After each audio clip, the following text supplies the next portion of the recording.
Vamos lá, pessoal, vamos para mais um bloco importante aqui, que nós vamos falar de topografia e georreferencial, tá? Então, um bloco, eu diria que é um dos blocos mais importantes aqui na nossa aula, porque nós vamos tratar de aspectos importantes, dúvidas importantes, tá bom?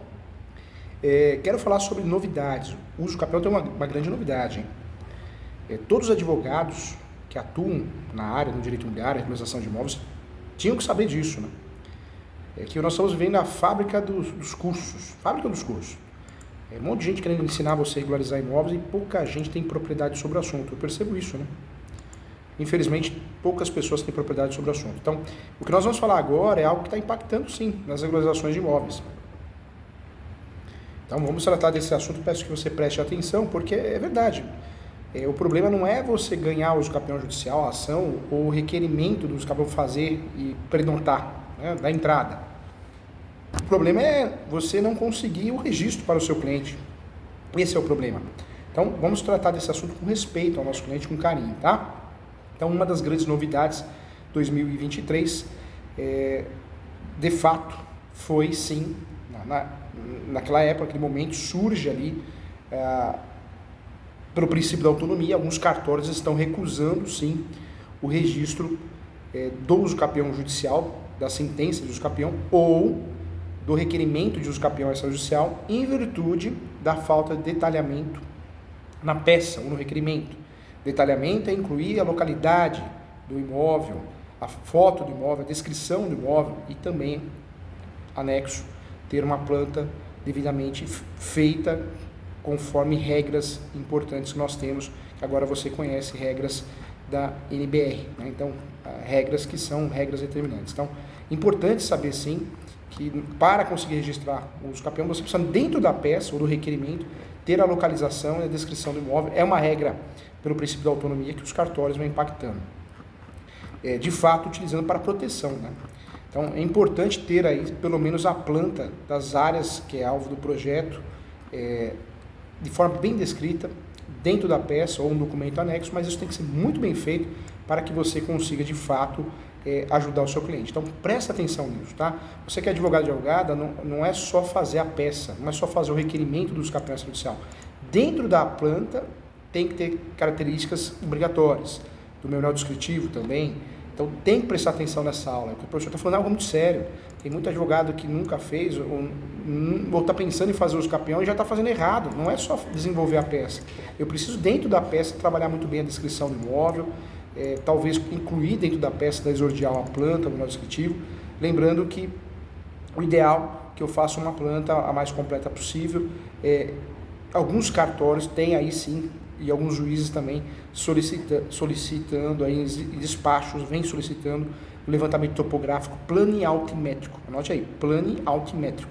O que é esse planialtimétrico? Segundo a NBR 13133, traz o seguinte conceito para o levantamento topográfico planialtimétrico. E o levantamento planialtimétrico nada mais é que, de fato, uma planta muito bem feita, desenvolvida com o acréscimo da determinação altimétrica, do relevo do terreno e da drenagem natural.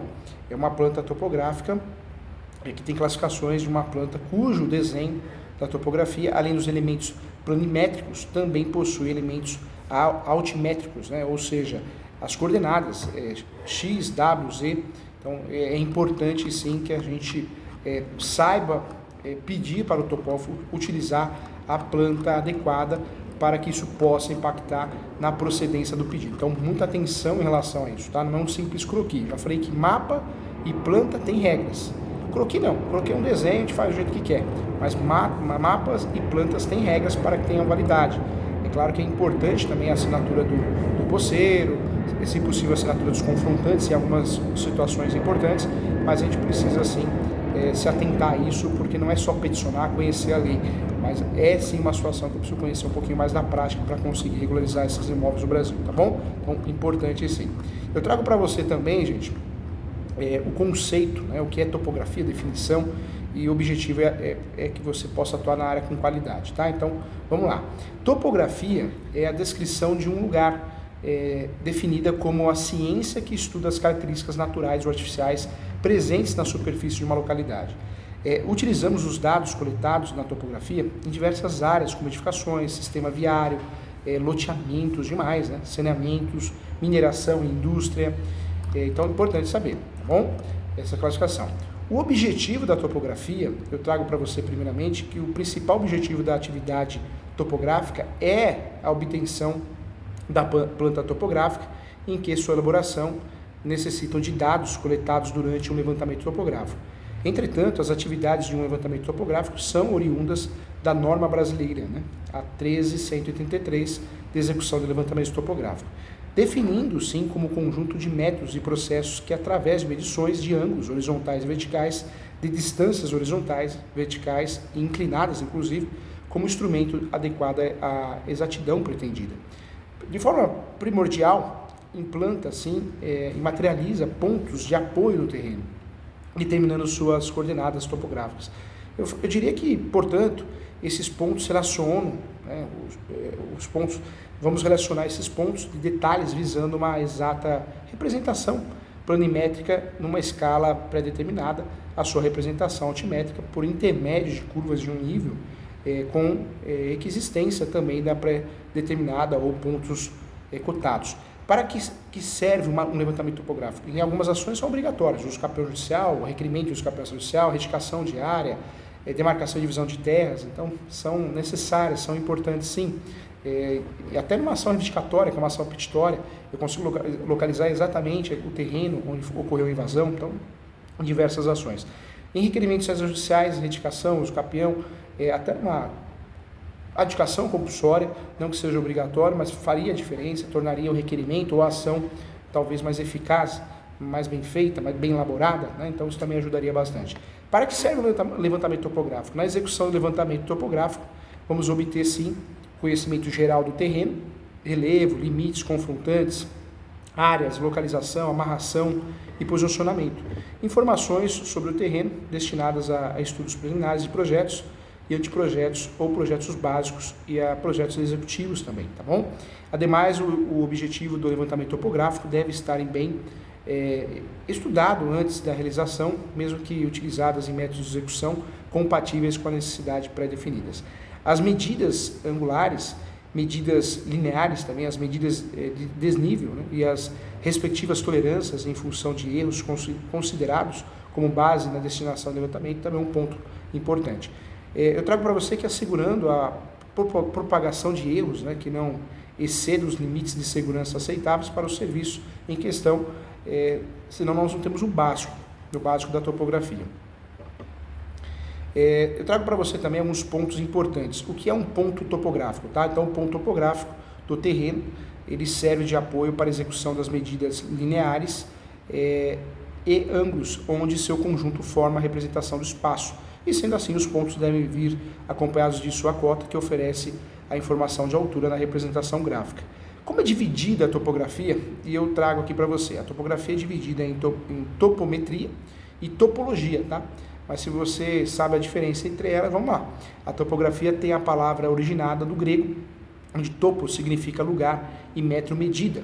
Métodos para avaliação, né, para avaliação de grandezas, sendo essas lineares e angulares que definem pontos topográficos. A topometria se divide em planimetria, altimetria e planiometria, que nós já sabemos aqui que são os principais tipos de topografia, né?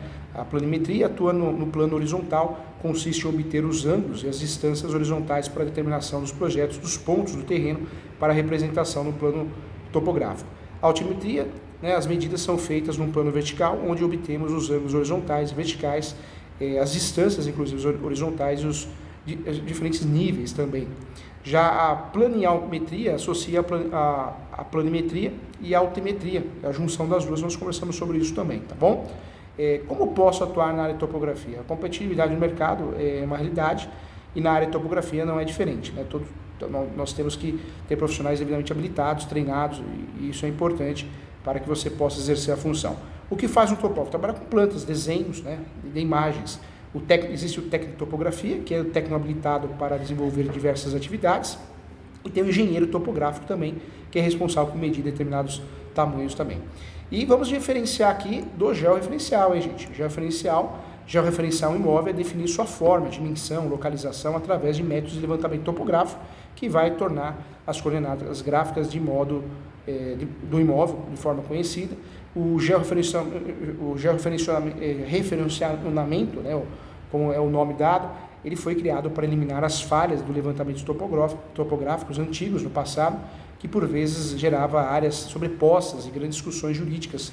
E aí nós temos uma lei, que é a Lei 10.267 de 2001, 10.267 de 2001, que tornou obrigatório o georreferenciamento de área de imóvel rural na escritura para alteração das matrículas com mudanças de titularidades, remembramento, desmembramento, parcelamento, modificações de área e alterações relativas aos aspectos ambientais, respeitando os prazos previstos. Tá? O INCRA, em atendimento ao que preconiza também a Lei 10.267, exige que esse georreferenciamento seja executado de acordo com a norma técnica, como o georreferenciamento de imóveis rurais, que impõe a obrigatoriedade de escrever seus limites, caracterizadas as confrontações através do memorial descritivo, executado pelo profissional habilitado, que é o profissional que tem com a emissão devida da anotação de responsabilidade técnica, a ART, por parte do CREA, inclusive, contendo as coordenadas de fato, tá bom?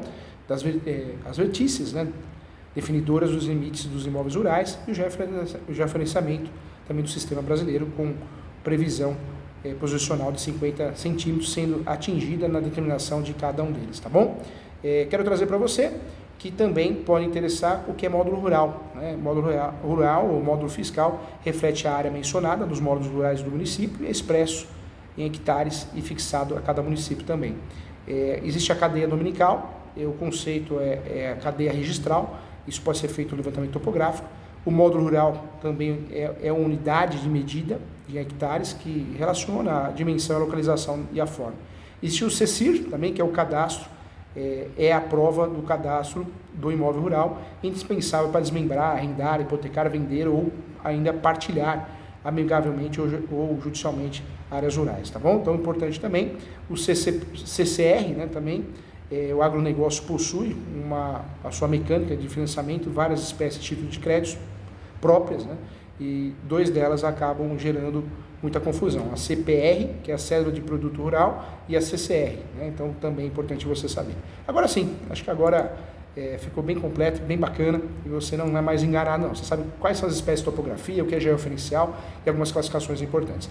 E isso tudo, quando exigido, é uma novidade em relação ao uso capião, eu falei, mas também demarcação de terra também, nas suas exigências por parte dos cartórios e por parte do judiciário. Um abraço e até a próxima, gente. Muito obrigado.